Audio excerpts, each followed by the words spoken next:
What up, guys? Today we are looking at my new Rubik's Cube that I got. Really smooth, as you can see. And look, let me do the checkerboard pattern.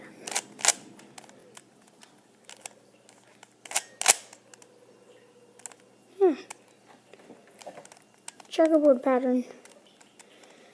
Now,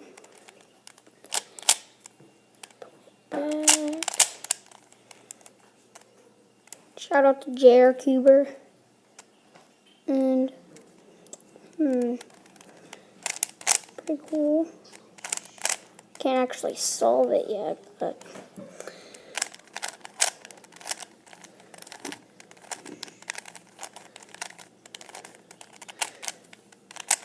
I can still do some pretty cool stuff with it, like that.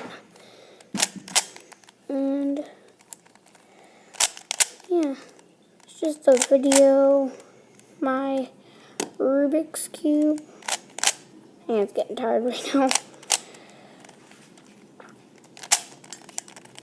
But next video I'll do a tutorial on how to do, like if you have a Rubik's Cube, then next video, and then video after that, the first video after this, I will show you how to do the checkerboard pattern.